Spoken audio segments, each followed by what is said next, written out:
La Iglesia Evangélica Pentecostal Las Acacias presenta para ti un mensaje de reflexión y cambio, una palabra actual que impactará tu vida.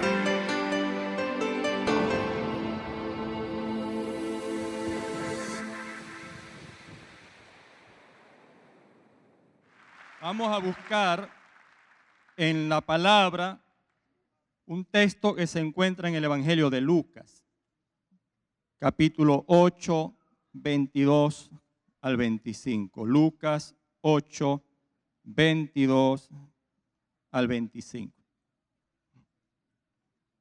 Es un texto bien interesante, muchas veces predicado, pero en la medida en que nosotros vayamos viendo el texto, yo les invito a que juntos nos podamos meter en ese texto y meternos en ese viaje que está a punto de suceder allí. Dice el texto en Lucas 8, 22 al 25 de la siguiente forma. Aconteció un día que entró Jesús en una barca con sus discípulos, los 12, y les dijo de la siguiente forma: pasemos al otro lado del lago. Y partieron, pero mientras navegaban, el Señor Jesús, Él se durmió. Y se desencadenó una tempestad de viento en el lago, y se anegaban y peligraban. Y vinieron a Él y le despertaron diciendo: Maestro, Maestro, que perecemos. Despertando Él, reprendió al viento y a las olas, y cesaron, y se hizo grande bonanza. Y les dijo: ¿dónde está vuestra fe? Y atemorizados se maravillaban y se decían unos a otros: ¿quién es este? Y aún a los vientos y a las aguas mandan y le obedecen. Yo les invito a que repitamos todos juntos esa pregunta final. Digan conmigo: ¿quién es este que aún a los vientos y a las aguas manda y éstas les obedecen? Amén, hermanos. Amén. Este acontecimiento que acabamos de leer en Lucas también lo narra Mateo y Marcos, casi similares con algunos detalles. Nos presenta particularmente un capítulo en la vida de Jesús, nuestro Señor, y a su vez de aquellos que lo acompañaban en ese momento, 12 hombres. Este es un pasaje que nos plantea no solamente ese viaje, sino que nos habla de la gran posibilidad y realidad en la vida, de cómo pueden cambiar las circunstancias de un momento a otro sin previo aviso, sin que lo hayamos planificado, sin pensarlo, y en cuestión de segundos pasar de un buen momento agradable a una crisis profunda que afecta aún nuestra existencia. Este pasaje también nos habla acerca de 13 vidas que van allí. Nos habla de un viaje en específico, cruzar el mar de Galilea. Nos habla de un destino, llegar a la tierra de Gadara. Pero a la vez, aunque no lo vemos expresado, este pasaje nos está planteando 13 voces que allí se escucharon en esa barca. De algo que nosotros tenemos que estar claros en la vida, es que la vida de todos nosotros es un viaje. Y como usted sabe, todo viaje tiene una salida, un punto de partida, un desarrollo y a su vez un fin, una meta o una llegada o un destino. Para todo viaje que nosotros vamos a realizar, nosotros tomamos previsiones dependiendo de la trayectoria. Mi esposa y yo hoy estamos cumpliendo unos cuantos años, 29 años de casado, un viaje que empezó un viernes. Yo digo que es viernes, ella dice que es sábado, en algún momento nos ponemos de acuerdo. en el cual nos casamos aquí en el altar y un viaje el cual todavía no ha terminado. Un viaje que ha tenido sus tiempos de viento y de tempestades, de lluvias.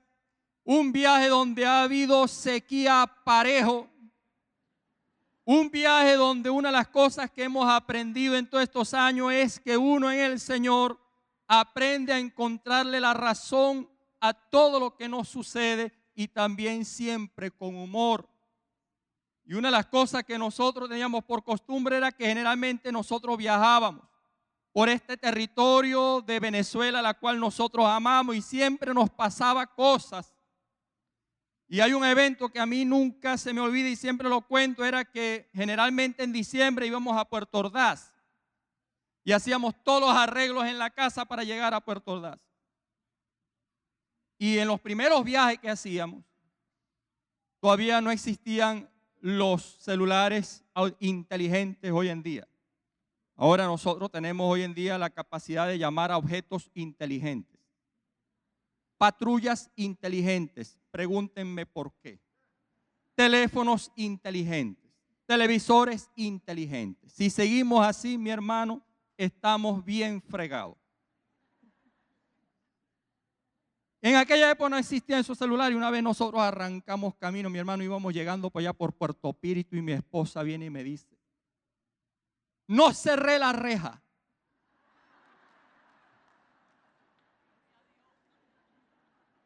¿Cuál de las tres? No, yo estoy segura que no cerré la reja. Oye, mi hermano, usted sabe que a las 9 de la mañana, cuando uno está por Píritu, después de haber salido como a las 4 o 5 de la mañana, regresarse a Caracas para ver una reja. Nos regresamos, pero Dios sabe por qué nos tenemos que regresar. ¿Y por qué nos regresamos? Mi hermano, usted sabe lo difícil que es hacer un viaje donde usted va a durar 15 días por allá, al lado de su esposa, en donde su esposa le va a recordar todos los días que probablemente no cerró la reja. Eso es algo que en un viaje nadie se le ocurre hacer. Así que yo prefiero mi paz durante tantos días y perder esas horas. Regresamos y cuando estamos llegando a la curva de la casa, la reja cerrada.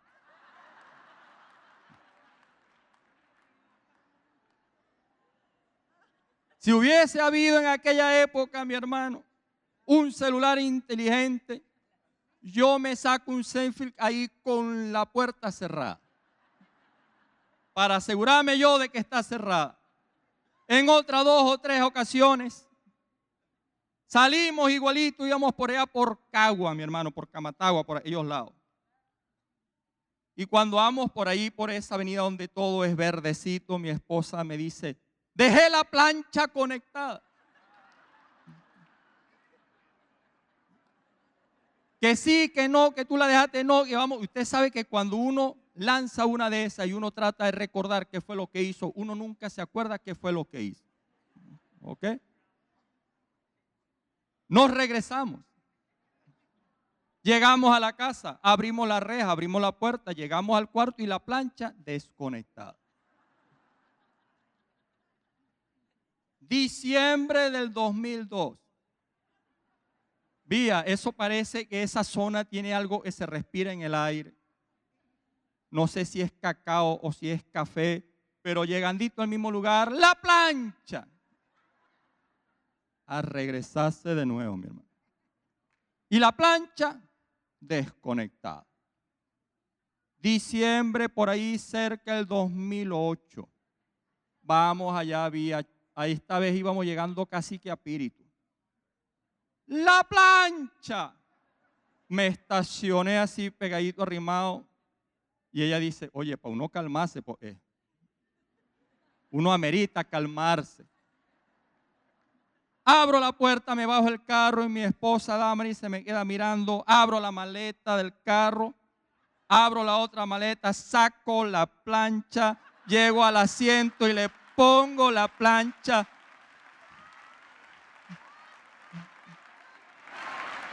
Uno aprende. Uno aprende. Uno, según el viaje, uno toma sus previsiones. Uno aprende a convivir. con alegría, con gozo. Uno entiende que uno de los viajes que uno realiza en la vida es el viaje matrimonial. Uno entiende que desde que uno nace, uno empieza un viaje que no termina, sino cuando el Señor de señores dice: ahora sí es tu tiempo, ven para acá conmigo. Uno entiende al pasar los años que no solamente la vida, no solamente el matrimonio, sino que la familia es un viaje. Uno entiende que la historia de la iglesia también es un viaje. Y nosotros estamos apenas aprendiendo que la vida de una nación también es un viaje. Y que en ese viaje no se puede ir solo. Tienen que ir todos. Y si no hay entendimiento en esa barca llamada Venezuela, yo dudo que lleguemos a algún lado. Si no hay entendimiento en esa barca que se llama tu familia, que tú la encierras en un apellido, no van a llegar a ningún lado. Si uno no entiende que en esa barca llamada matrimonio, si no hay entendimiento y claridad y acuerdo, no se llega a ningún lado. Si uno no está claro en la vida de quién es, dónde está parado y hacia dónde va, vas a planear muchos capítulos en tu vida. Voy a abrir muchos libros en mi vida que quiero leer y nunca voy a terminar de leer uno. De algo estaba Jesús cuando se monta en esta barca. Es que ellos tenían que hacer un viaje, tenían que saber todas las previsiones, de las cuales no nos habla, pero les aseguro que se las plantearon. Sabían muy bien por dónde era el lugar que tenían que andar.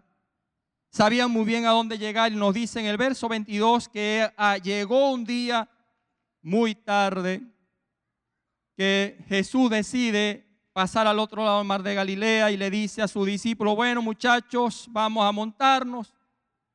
Y deciden pasar al otro lado y nos dice el texto que enseguida ellos partieron. Todo viaje que se realiza no solamente hay que pensar en qué es lo que pueda suceder en el viaje, como la plancha, sino que también hay viajes en la vida en los cuales uno los realiza solos o acompañados. A veces somos acompañados con quien queremos. Y a veces, mis hermanos, llevamos unos acompañantes al lado, Dios mío,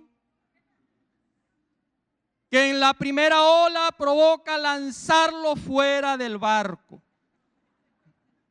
Sobre todo si ese acompañante ronca. Habrán sido innumerables las noches en que mi esposa habrá pensado de una sola patada lanzarme a mí de la cama. Porque en cuestión de segundos una noche tranquila y de bonanza se convierte en una noche de catatumbo allá en Maracaibo con truenos y relámpagos. Y no hay manera a veces de callar a ese catatumbo. Y ella buscó diferentes técnicas. Y una de las prácticas de ella era que le tapaba la nariz a este que estaba aquí. Caso inmediato, el sofoque, el ahogo era bárbaro. Eso a ella le daba una alegría porque por lo menos por 5 minutos podía dormir tranquila y sin paz. Perdón, con paz. El que quedaba sin paz era yo. Pero uno va aprendiendo a que esas cosas se tienen que aprender a manejar y ajustar en el camino de la vida. La vida es un viaje. El matrimonio es un viaje, la familia es un viaje. En nuestro vivir, amados, siempre habrá barcas en las cuales decidimos embarcarnos en una travesía. Usted y yo somos cada uno una barca, aún nuestros matrimonios.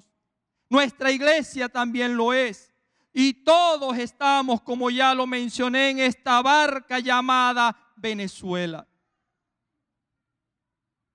En el verso 22 nos dice el Señor quiénes son los que iban en esa barca. No solamente hay que pensar en lo que hay que llevarse en el viaje, cuál es el viaje, sino entender que la compañía en el viaje es muy importante. El verso nos dice que a Jesús les acompañaban los 12 discípulos.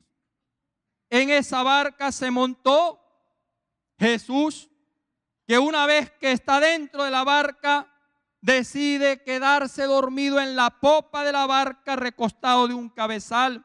¿Por qué? Porque Jesús estaba cansado, mi hermano. A Jesús no lo dejaban dormir, no lo dejaban comer. Así que él aprovechaba ese viajecito corto de más o menos una hora, hora y media, de un lado del mar al otro, con extrema calma para dormir. Y de algo que nosotros podemos descubrir a través de la lectura era que Jesús tenía el sueño pesado. En lo que se montó, se durmió. Adiós, luz que te apagaste. Despiértenme cuando estemos en la otra orilla. Pero a Jesús también lo acompañan varias personas: Pedro, Andrés, Jacobo, Juan, Felipe, Bartolomé, que también se llama Natanael, Tomás, Mateo, Jacobo, Alfeo, Judas Tadeo, Simón Celote y Judas. Y de esa manera estos 13 hombres partieron. Ojo, 13 hombres salen a hacer el viaje por el mar de Galilea, de los cuales por lo menos 6 saben nadar y 1 sabe caminar sobre el agua. Los demás no sabemos. Pero por lo menos ahí hay alguien bien peculiar. Salen, parten y hay 2 indicaciones claras que Jesús les da. Una es que es necesario cruzar hacia el otro lado. La otra es que es necesario saber que tiene que llegar allí. Si yo me voy a enrumbar en un viaje con alguien, sobre todo si es pareja, un matrimonio, una familia, es bueno conocer la historia de quien los acompaña, de quien nos acompaña. Nosotros sabemos muy bien de estos 13 acompañantes quién es Jesús, el cual se quedó dormido. Pero ¿qué sabemos de los otros? ¿Cómo son las voces de esos otros 12 hombres que van montados allí? Porque en todo viaje se establecen conversaciones, en todo viaje se establecen discusiones y se tienen que establecer también acuerdos. Veamos por un momento cómo es el tipo de voz de cada uno de estos hombres. El primero que nos dice el texto es que se montó Pedro. Y Pedro era el hombre al que yo llamo la voz impetuosa. No la piensa, pero la suelta. Aquel hombre impredecible, el hombre desconfiado, el hombre que tiende a hacer grandes promesas que a la larga no las va a cumplir. El hombre que se entrega de cuerpo y alma, pero se rinde a veces antes de terminar. El primero en entrar, ese es Pedro. El primero en salir, ese es Pedro. De doble ánimo, muy agresivo, impaciente, curioso, temperamental, de mucha iniciativa y muy participativo. Y a veces en nuestra barca se monta y llevamos esa voz. El que es impetuoso y el que es impaciente. El que tiene una respuesta para todo siempre presta ahí en la boca. Ese es Pedro, el arriesgado. Vienen a cobrar impuestos. Jesús, aquí vinieron a cobrar impuestos y Jesús le dice a Pedro: mira, chico, te vas a agarrar un anzuelo, te vas a ir al mar de Galilea, vas a lanzar el anzuelo. El primer pez que tú saques, le vas a abrir la boca y de ahí vas a sacar una moneda y con eso vas a pagar el impuesto tuyo y el mío. Si soy yo, mi hermano, yo me le quedo mirando a Jesús así.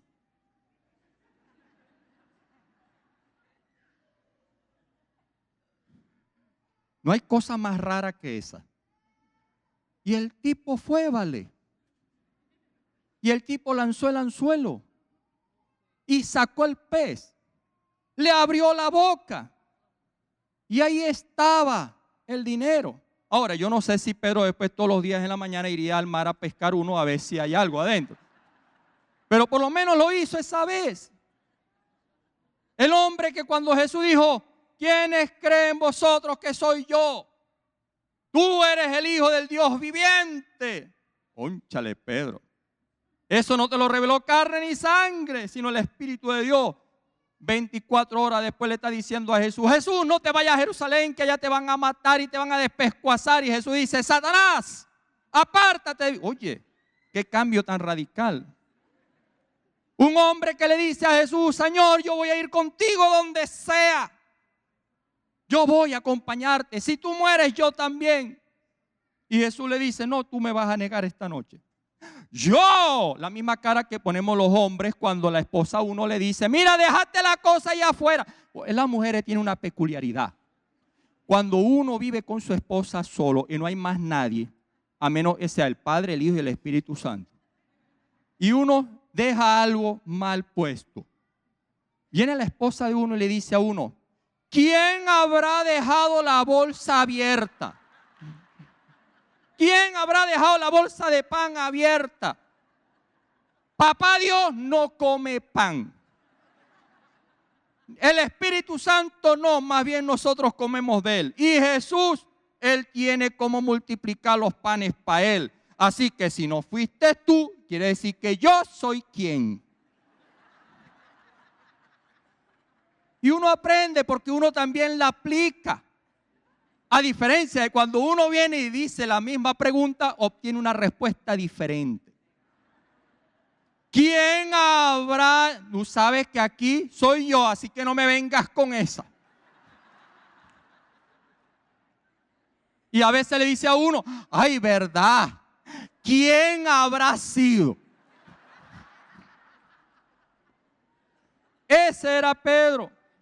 El hombre que después, cuando la mujer le dice: tú eres uno de los que anda con Jesús. Yo no conozco a ese hombre. Echó por la borda casi 4 años viviendo con Jesús. Pero así como está Pedro, está Andrés. Y Andrés, la voz, que yo la resumo en una frase: esto es lo que hay. Andrés, aquel que presentó a Pedro con Jesús, es la voz considerada, la voz correcta, la voz valiente, decidida, pero también la voz que no busca otra opción porque siempre plantea lo único que ve. En las 2 oportunidades que Jesús viene y hace la multiplicación de los peces, que Jesús dice: bueno, ¿y cómo hacemos para hacer comer a toda esta gente? El primero que sale es Felipe. Y siempre Felipe sale, y siempre Felipe andaba con un muchachito al lado. En las 2 ocasiones sale el muchachito.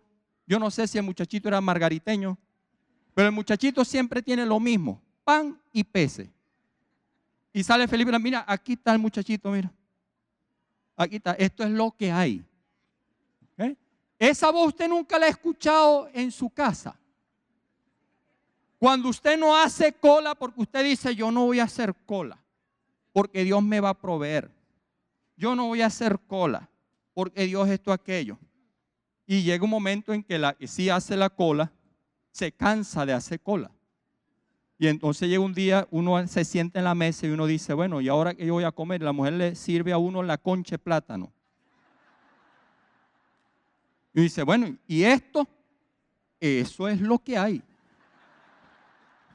Multiplícalo.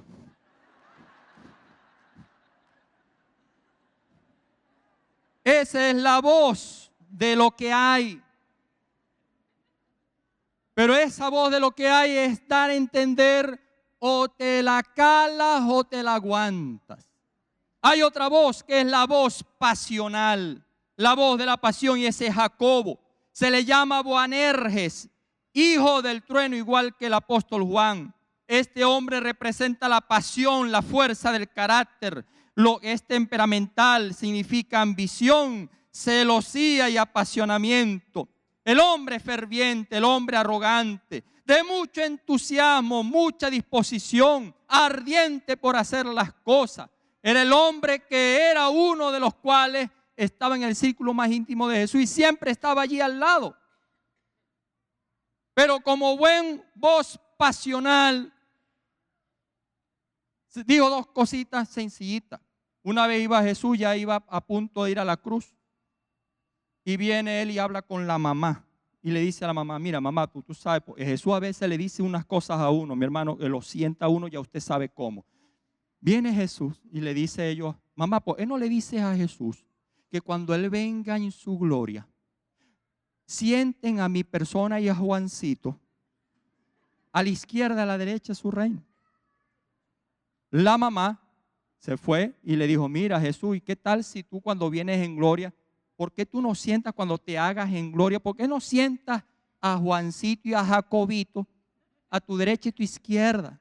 Y Jesús le dijo algo, yo le digo, gracias al Señor, que Él no escuchó esa oración de esa mujer. Porque Jesús le dijo, mujer, tú no sabes lo que tú estás pidiendo.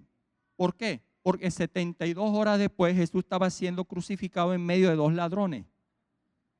Si Jesús le hubiese, oye, bueno, no es mala idea, vamos a hacerlo. ¿Ok? Estuviera Juan de un lado y estuviera Jacobo del otro. Es el hombre que cuando pasa por un pueblo de Samaria, la gente no lo recibió y hizo una oración. Le dijo a Jesús, Jesús, vamos a hacer una oración linda y bella. Vamos a orar, Señor, que caiga fuego del cielo, así como en la época de Elías, y que convierta todo este pueblo samaritano en una chicharronera de allá arriba del Junquito. Esa es la voz pasional. Luego viene la voz confiada, la voz del apóstol Juan.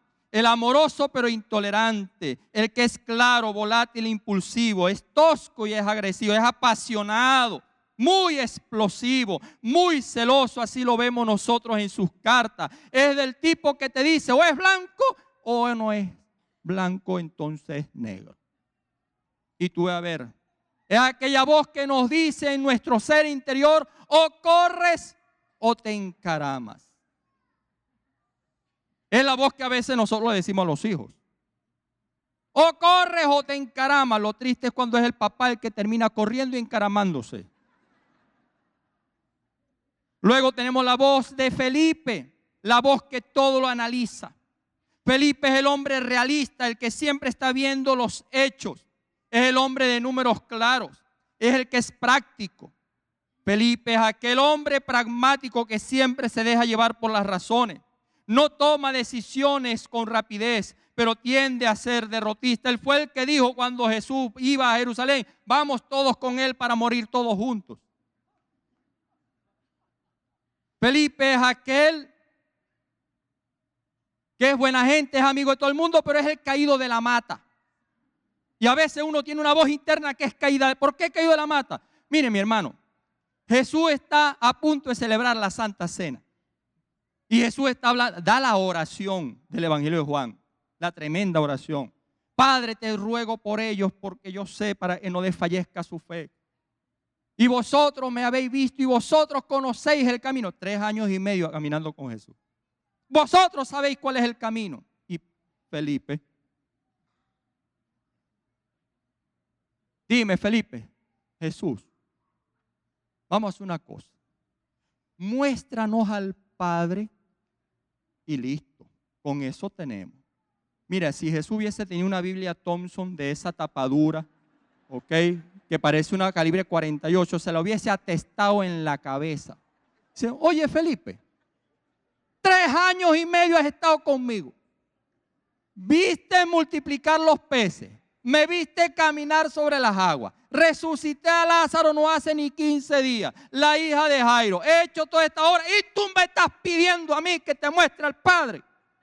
¿Dónde estabas tú, chico? Bueno, es el tipo de persona que usted viene y dice, mira esa paloma muerta. ¿Dónde?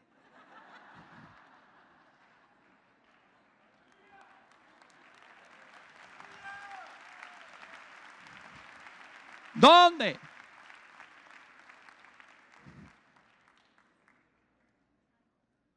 Luego tenemos a Bartolomé, Natanael. Natanael es la voz que todo lo cuestiona. Siempre hay un pero. Natanael es el que es conocedor, es el analítico de fondo que busca todas las preguntas y todas las respuestas. Es el conocedor. Es de una fe real pero que se pueda comprobar. No es emocionalista, no es fanático pero se enceguece con la realidad. Natanael es el hombre que estaba allá debajo de una mata y viene y dice, mira, conocí a un hombre que es el Mesías. Y Natanael lo primerito, ¿y de dónde viene? Oye, a ver, de Nazaret. De Nazaret. Y de Nazaret puede venir algo bueno. ¿Cómo se llama su papá? José. ¿Cómo se llama su mamá? María. ¿Tú estás seguro que ese es el Mesías? Oye, es tipo que todo lo cuestiona, man. Todo le encuentra un pero. Y cuando viene a conocer a Jesús, Jesús me dice, mira, este es un tipo a quien no se le puede engañar. Claro, ¿a quién se le puede engañar así? Dime tú. ¿Ah? Eso es como la muchachita que viene al papá y le dice, papá, yo esta tarde voy a salir con mis amigos. ¿Quiénes? Mis 3 amigos. ¿Quiénes? Yo quiero nombre, apellido, cédula. Yo quiero los teléfonos de tu papá, de su mamá. Yo quiero saber dónde viven todos. Mire, mi hermano, pasan 4 horas y todavía le está haciendo el interrogatorio del 6 CPC para que la muchachita pueda salir. Luego tenemos la voz de Mateo, la voz calculadora, que todo es un número, que necesita tener todo controlado para poder arriesgar, y si no lo tiene todo controlado, entonces no toma ninguna decisión. Es el que es arriesgado, pero necesito tener la seguridad de que tengo el recurso en las manos para hacer las cosas. Ahora, el Señor Jesús tiene una cosa bien particular. Jesús llama a estos 12 hombres. Y no hay cosa que odiaba más un judío en la época de Jesús que un cobrador de impuestos. Imagínense ustedes. Porque lo consideraba un traidor. Y en aquella época había otro personaje, que eran los celotes, que odiaban a los cobradores de impuestos. No los pasaban. Y cuando tenían oportunidad, podían hasta asesinarlos. Jesús es el único que se le ocurre. Cuando uno se pone a pensar y dice, Señor, ¿de verdad tú duraste toda una noche orando para llamar a los 12? Porque cuando uno empieza a ver los personajes, uno lo pone en duda, ¿no? Pero uno sabe que fue el Señor, uno lo cree.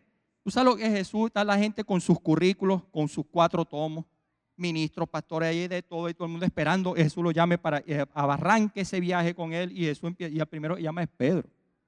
Bueno, ¿y Jesús qué se fumó? ¿Qué le pasó? ¿Ah? Y llama a Andrés. Y llama a Mateo. Y de paso llama a un hombre llamado Simón el celote, que es de los celotes.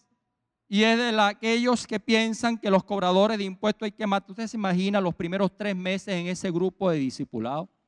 Mateo y Simón. 3 meses Mateo no pegó un ojo. Porque cuando se iban a dormir, por allá estaba Simón haciéndole que...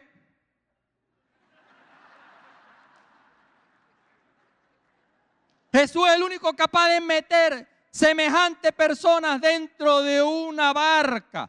Es capaz de agarrar a 12 hombres y meterlos en un campamento de discipulados, en donde lo que va a salir allí no son las voces de las que nosotros estamos hablando ahorita. Son las voces de estos hombres, pero impactadas por el poder del Espíritu Santo para transformar el mundo.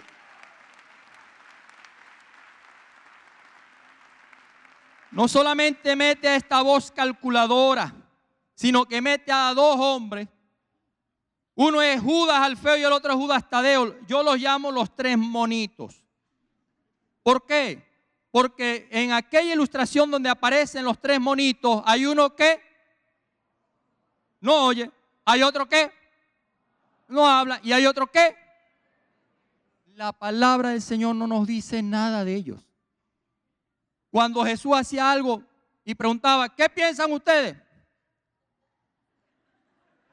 Nada. Vamos para allá. Nada. Son el tipo de gente que para donde va Vicente, va la gente. Son esas voces que adentro está que sí, que si no, lo digo, no lo digo, que voy para allá. No. Oye, mi hermano, dígame cuando en una pareja los 2 son así. Eso es horrible, mi hermano. Vamos para la playa. Bueno, párate tú, no párate tú. Levántate tú, no levántate. No.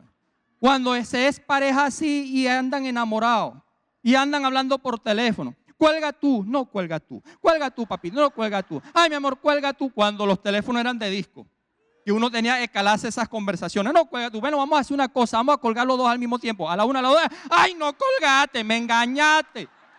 Y de repente uno oye la voz de ultratumba. ¡Ya! ¡Cuelga! Tres, que uno no es la voz silente, la voz que está ahí, que quiere decir algo pero nunca lo dice. Es la voz indefinida. ¿Por qué? Porque nunca está claro en cuanto a su decisión en la vida. Luego yo tengo a este hombre del cual hablé hace rato, Simón Zelote, que es la voz guerrillera. Es la voz celosa, ferviente. Es el político que quiere quedar bien con Dios y quiere quedar bien también con el diablo. Es el rebelde, el que cuando Dios dice vamos a hacer esto, vamos a darle. A mí lo que me extrañó, chicos, es que allá en el Getsemaní, el que sacó la espada no fue él, sino que fue Pedro. ¿Por qué? Pues Pedro, cuando vio que él sacó la espada, dijo, no, yo hasta tuyo, le mochó la oreja. Mira, uno le da gloria a Dios de que el Señor Jesús, de algo que él no era nervioso. Ustedes se imaginan ese, lo están metiendo preso, lo van a crucificar, tiene una agonía y él con toda esa, mire, le cortó la oreja a Marco, ya va a dejarme pegársela, y que se la ponga al revés. Horrible. Jesús estaba bien claro de quién era en la vida. Y mire la semejante que hombres que tenía que cambiar, semejante compañía en este viaje en el mar. A veces tenemos una voz guerrillera dentro de nosotros. La voz también se le llama casquillúa. Y a veces esa voz casquillúa uno la tiene aquí adentro. Y no le vas a decir nada y no le vas a hablar nada. No te saludo, pero yo no me... Oye, muchacho, ese es como aquel famoso pajarito del cual no voy a hablar. ¿Se acuerdan? Ay, Dios mío, llega un momento que uno la suelta. Y luego tengo la voz traicionera, la voz de Judas Iscariote, y también se montó en esa barca. Va ese hombre ahí montado, el emocionalista. Es la voz viva. Es la voz que te hace pensar que no importa lo que tú hagas siempre y cuando obtengas el beneficio que quieras. Es la voz que te dice cualquier cosa es válida para lograr tus propósitos. Es la voz traidora que se aprovecha. Es la voz superficial, la voz frustrante que te grita adentro. Y como nosotros vemos, son estos 12 hombres los cuales acompañan a Jesús. Y el único de los que se montan, que se queda dormido, es Jesús. Y los demás se prepararon, levantaron velas, agarraron los remos y empezamos a darle. Y empezaron, y en lo que pasaron unos menos de 10 minutos, empieza, dice el verso 23, mientras navegaban, Jesús se durmió y se desencadenó una tempestad de viento en el lago y se anegaban y peligraban. ¿Sabe qué descubrí yo? Que si Jesús va en una barca, no deje que se duerma. Porque en el momento en que Jesús se duerma, te aseguro va a pasar algo. Te aseguro que va a venir una tormenta. Te aseguro que va a soplar el viento. Así que dele café, dele un Red Bull, dele algo, pero dele algo para que no se quede dormido. Usted me entiende lo que estoy queriendo decir. Que hay veces que uno se monta en una barca y se le olvida meter al que se durmió. Y uno arrancó y Jesús se quedó allá. Y después estamos rogándole al Padre que Jesús venga caminando sobre el agua para que se monte en la barca que tenía que haber estado. Nos dice que se desencadena. ¿Usted se imagina ese viaje, hermanos? ¿Usted se imagina esa crisis repentina en donde empieza a soplar el viento, empiezan las olas a soplar y empiezan a llenar la barca de agua? Y entonces están los 12 tomando decisiones. ¿Qué hacemos? ¿Ponemos o quitamos la vela? ¿Remamos o no remamos? ¿Sacamos o no sacamos agua? Tú vas para allá, eso era un desastre, mi hermano. Imagínense cómo era posible que era esa tormenta tan difícil, que en esa tormenta estaban 6 hombres que sabían nadar y estaban asustados porque podían dormir. Mi hermano, para que alguien que sepa nadar esté asustado porque se va a morir ahogado, esa es la tormentica. Imagínense ustedes en plena de esa crisis. Empiezan a hablar uno al otro. Imagínense ustedes a Tomás, del cual no hemos hablado, que es el que duda todo. Casarse con Tomás, eso es difícil. Y hay mujeres que son lo contrario de Tomás. Creen que el tipo va a cambiar y se casan y después se echaron tremendo embarque encima. No se crean, mis hermanos, que también los hombres a veces se echan tremendo embarque encima. Imagínense esa conversación. Felipe, amarra. ¿Qué amarro? Mateo allá abrazado con el celote. Ay, Mateo, yo tenía que haberte matado antes, no vamos a morir en esta barca. Tomás diciendo, no vamos a morir, yo lo dije, ¿para qué no montamos? ¿Para qué no vinimos? Y ¿dónde están? ¿Dónde están los salvavidas? Judas, ¿dónde están? No sepan, aquí no había real.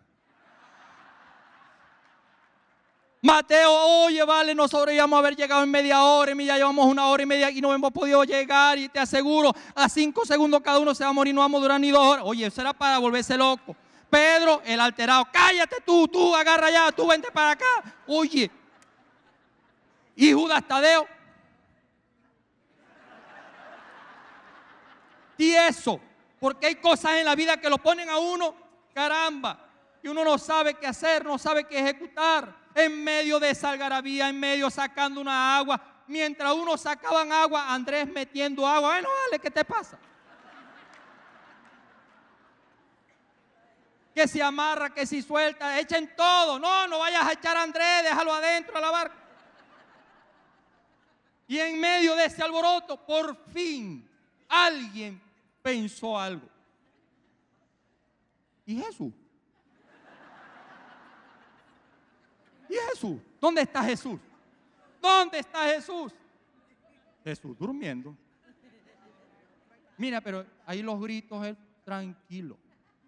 Y el primero, ¿quién cree usted que fue el primerito? Se le acercó a Jesús. ¿Quién? ¿Usted no le ha pasado así cuando uno, el tercer sueñito, uno agarra, 2 de la mañana así? Uno está, ¡ah! Chacho. Uno está durmiendo sabroso y de repente viene alguien y te pega un grito, mi hermano. Uno da gracias a Dios por lo que comió en el día anterior.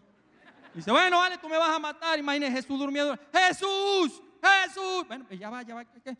Para, tú no te das cuenta que nos estamos muriendo, chico, y tú aquí dormido. Y Jesús se para, mi hermano, así como que.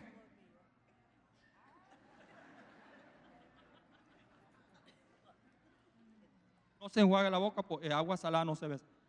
Y agarra y se para allá en la popa y dice, viento, cálmate.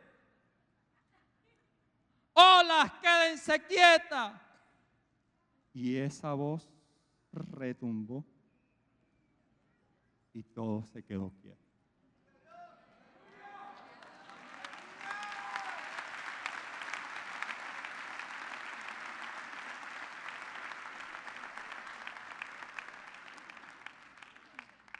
Todos nosotros tenemos esas 12 voces en nuestra alma.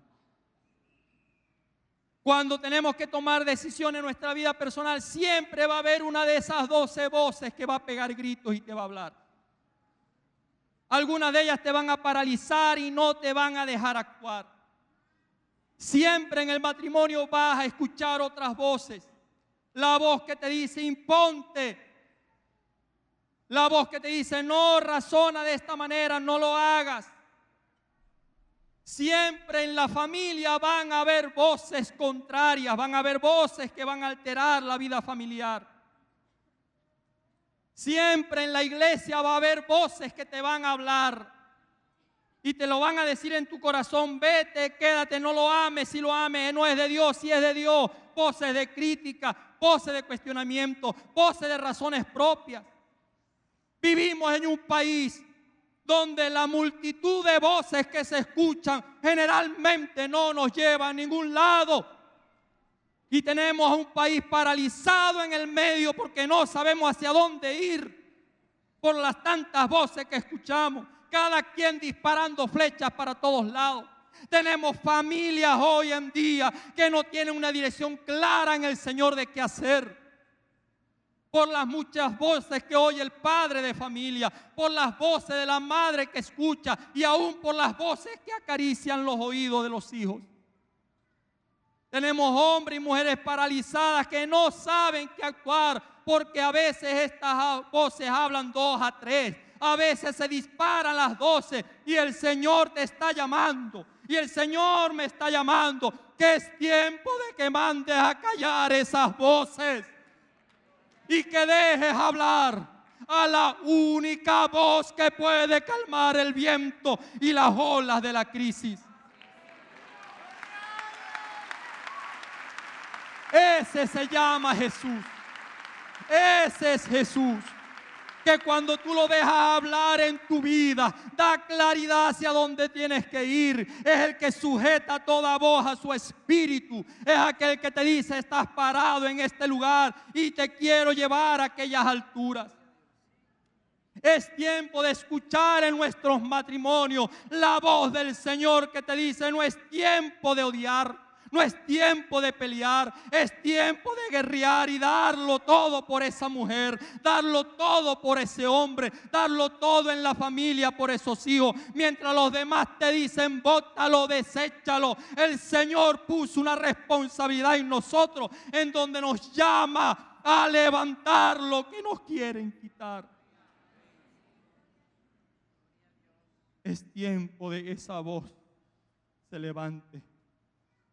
Es tiempo de que esa voz hable para que nuestras crisis matrimoniales, de familia, de pareja, aún crisis del país, lo dejemos hablar.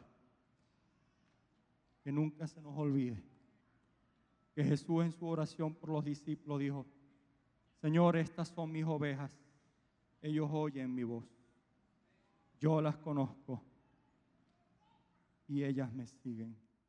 Fue el mensaje de la palabra de Dios de la Iglesia Evangélica Pentecostal Las Acacias. Si deseas adquirir este material, puedes llamar al teléfono 213-7031